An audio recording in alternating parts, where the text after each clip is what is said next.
자, 여섯 번째로 이제 영화 산업에 대해서 최근의 동향들을 좀 보겠습니다. 영화는 어떻습니까? 아까 얘기했다시피 영상 매체의 발달에 따라서 이 방송하고 영화계가 현재 그 가장 눈부시게 발달해가는, 그게 지금 21세기의 문화 콘텐츠 그러면 역시 방송과 영화가 거의 꽃으로 가고 있는 거죠.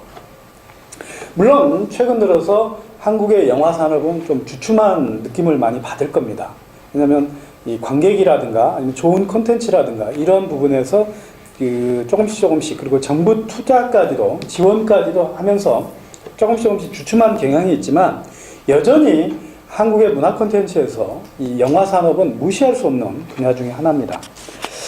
이렇게 영화가 이렇게 전성기를 가고 있는 이유가 과연 무엇일까? 그래서 그 어떤 이유들을 쭉 분석을 해봤더니요. 첫 번째는 이 영화의 대중화 시대가 왔더라는 겁니다. 그래서 잘 알다시피 영화는 공연하고 달리 굉장히 대중적인 장르입니다. 누구나 좀 마음만 먹으면, 물론 뭐 가격이야 요즘에 한 10,000원대에서 이렇게 가지만 그럼에도 공연에 비하면 훨씬 더 저렴하기 때문에 누구든지 접근 가능하고, 또 하나 공연이라든가 전시에 비해서는 훨씬 마음 편하게 접근할 수 있는 장르라는 겁니다. 그래서 데이트한다거나 아니면 좀 쉬고 싶을 때 영화관을 찾을 수 있기 때문에 영화는 다른 장르에 비해서 대중화 장르라는 거죠. 또 하나 아까 계속해서 얘기했다시피 영상 시대가 도래했기 때문에 영화 콘텐츠에 대한 수요가 늘어날 수밖에 없다는 겁니다. 좋은 영화가 나오면 역시나 많은 사람들이 여러 매체를 통해서 영화를 볼 수가 있기 때문에 너나 할 것 없이 영화에 도전하고 영화를 접근하려고 하는 것이죠. 그래서 2000년대 이후에 이런 현상이 늘어났었는데요. 여러분 알다시피 99년도에 쉴이라든가 그 다음에 2001년도에 친구, 그리고 2004년도에 실미더라든가 태극기 휘날리며, 그 다음에 2006년도에 왕의 남자나 괴물, 그래서 600만에서부터 800만, 1000만, 1200만 하면서 계속해서 영화 관객 수는 늘어나고 있는 것이죠. 그건 바로 영상시대, 우리가 영상시대를 살고 있기 때문에 영상 콘텐츠에 대한 선호도가 높아지면서 일어나는 1000만 관객의 돌파가 그 중에 하나의 원인이 있다는 겁니다. 또 하나 영화 관객이 늘어나는 원인 중에 하나는 우리나라는 어때요? 멀티플렉스관이라고 그러죠. 영화관 안에 쇼핑이라든가 음식이라든가 모든 것들을 다 만들어 놓은 복합 공간이 98년도부터 등장을 하면서부터 영화 관객들이 늘어났다라는 겁니다. 이 복합 문화 공간 안에서는 또 할인카드까지 주면서 여러 가지 그 할인 혜택들을 주면서 관객들을 계속 끌어들이고 있죠. 그리고 기타 이제 작품성과 상업성을 겸비한 영화들이 계속해서 나오고 있다라는 겁니다. 왜? 많은 영화인들이 많다 보니까 갈수록 경쟁이 치열해지고, 그러면서 좋은 영화를 만들려고 하다 보니까 이제 작품성하고 상업성이 동시에 겸비된 영화들이 계속 나오고 있는 것이죠. 또 하나 정부의 적극적인 지원이 있었습니다. 그 전에는 현 정부 들어와서도 지원이 있긴 하지만 예전에 비하면 많이 줄어들었죠. 그래서 얼마 전 사건이 있었죠. 그 시나리오 작가의 죽음, 그런 안타까운 사건이 있었지만 정부도 현재 들어와서 영화에 대한 좀 더 관심을 기울여야 되지 않겠나라는 게 생각을 합니다. 특히 기획 스토리텔링 분야에 좀 더 관심을 기울여야 하지 않을까. 그리고 또 하나 뭐냐면 우리나라의 영상 기술이 굉장히 급격히 발전해 간다라는 겁니다. 컴퓨터 그래픽 같은 경우가 그런 경우죠. 또 3D 기술도 그렇고. 그래서 이러한 복합적인 요인들 때문에 한국 영화가 계속해서 전성기를 갈 수 있고 좋은 영화가 계속 만들어질 수 있는 구조가 있다라는 거죠. 물론 부족한 점들도 있기는 하지만요. 그래서 제 책에서는 크게 이제 두 작품, 태극기 휘날리며하고 반지의 제왕을 통해서 그 한국 영화의 그 대안을 만들어 보고 있는데요. 태극기 휘날리며 같은 경우는 그 일단 1000만 관객을 돌파한 처음 영화이기도 하지만 하이 컨셉트라고 그러죠. 소위 말하면 그 성공 요소를 가만히 들여다보면 이 영화는 뭐다라고 하는 명확한 주제를 들고 나왔다라는 겁니다. 그냥 옛날에 전쟁 영화는 어땠어요? 집단과 집단 간의 싸움이었는데 이 태극기 휘날리며 같은 경우는 한 형제의 이야기를 가지고 전쟁을 다루는 일종의 미시적인 기법을 가지고 다루면서 사람들한테 주제를 정확하게 전달했고, 그 다음에 꽃미남 배우를 섭외하거나 아니면 대규모 야외 촬영을, 스펙타클한 촬영을 했죠. 그 다음에 태극기 휘날림에서 가장 중요한 건 마케팅의 중요성이라는 겁니다. 태극기 휘날림의 제작비가 147억이 들었었는데 그 중에 마케팅 비용만 해서도 40억 가까이를 투자했습니다.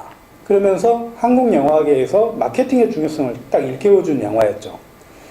그래서 이 작품이 이제 하나의 사례로 들었는데, 또 하나 반지의 제왕 같은 경우는 역시 아까 말했던 제대로 된 소스를 가지고 제대로 영화를 만들어서 그러니까 다양하게 연계 상품을 개발해서 그런 어떤 부가가치를 높이는 가장 전형적인 전략 중에 하나, 역시 할리우드 영화 스타일답죠.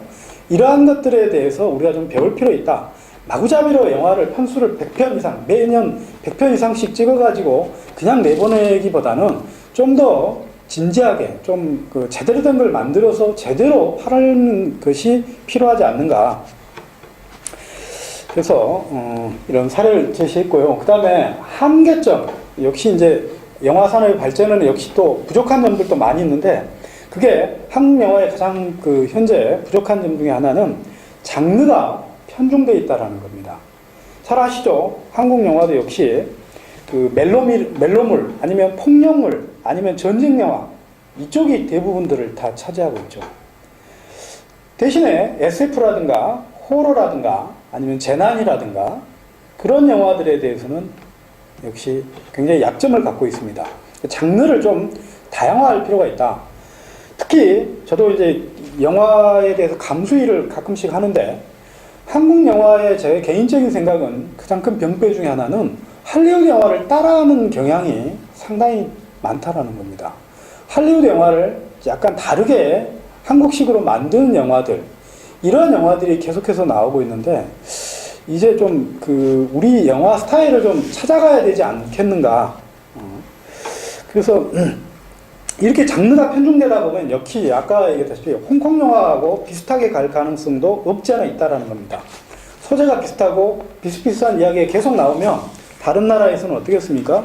그러한 영화들이 계속 생산되다 보면 딴 나라 사람들은 한국 영화 이제 더 이상 안 봐도 다 안다, 이렇게 결론이 나와버리기 때문에 좀 더 좀 많은 고민을 좀 해야 될 필요가 있습니다.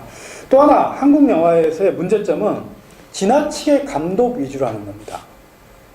이게 어찌 보면 가장 큰 문제점인지도 모르겠습니다.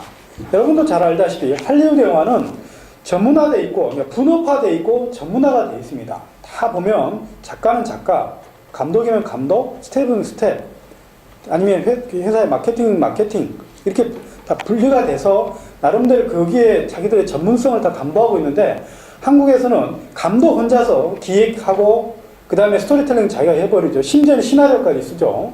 그러고 나서 제작 투자도 자기가 받죠. 또 배우들 섭외하는 것도 자기가 많이 하죠.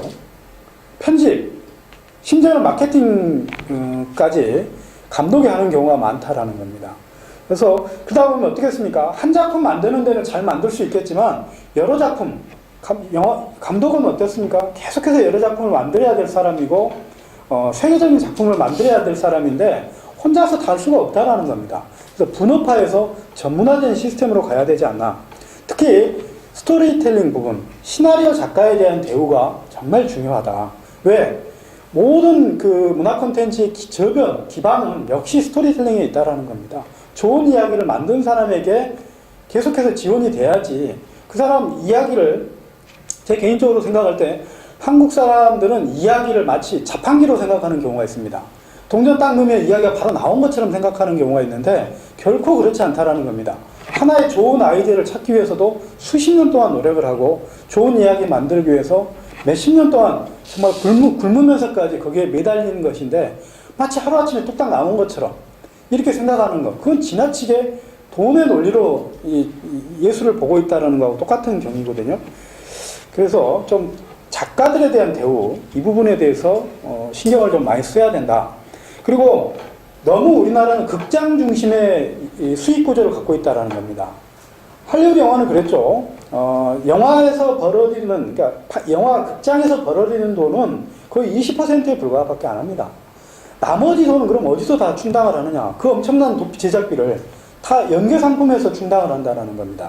굉장히 지혜롭게 경영을 하고 있는데 우리는 지나치게 극장 하나에만 의존해서 거기에 그 돈을 벌려고 하다 보니까 경쟁만 치열하고 그 다음에 영화가 오래 가지도 못하고 영화의 수명이 한국에서는 3개월밖에 안 되지 않습니까? 그러나 좋은 영화, 해리포터라든가 아니면 반지의 제왕 같은 영화는 계속해서 틀어주면서 계속해서 돈이 벌 수 있는 구조를 갖고 있는 것이죠. 그래서 좀 더 우리도 우리 영화계에서도 멀티유즈에 대한 관심을 가져야 된다. 그래서 결론적으로 한국 영화계에서 지금 현재 제일 필요한 거는 역시 스토리텔링에 대한 강화. 좋은 원작 아니면 좋은 시나리오 작가들 이 사람들에 대한 그 지원과 투자라는 거죠. 그리고 또 그 지혜로운 경영 방식, 멀티유즈 시스템을 정확하게 좀 터득해서 배울 필요가 아니 좀 활용할 필요가 있다. 또 하나 영화의 다양성 문제, 음악 영화 부분이라든가 단편 영화 부분이라든가 아니면 이제 앞으로 중요해질 스마트폰 영화에 대해서도 계속해서 좀 관심을 가지고 도전할 필요가 있다. 지나치게 우리는 상업 영화 중심으로 가고 있는데 음악 영화 같은 경우라든가 단편 영화 같은 이런 스마트폰 영화가에서도 충분히 승산이 있지 않겠는가. 특히 저는 스마트폰 영화에 대해서 계속 관심을 갖고 있는데 한 번쯤 이쪽 부분에 대해서 우리들이 인프라가 강하기 때문에 한번 도전해 볼 필요가 있지 않나. 최근에 이제 영화들이 만들어지고 있는데 앞으로 더 관심을 좀 가져야 될 필요가 있다고 생각을 합니다. 예, 여기까지 하겠습니다.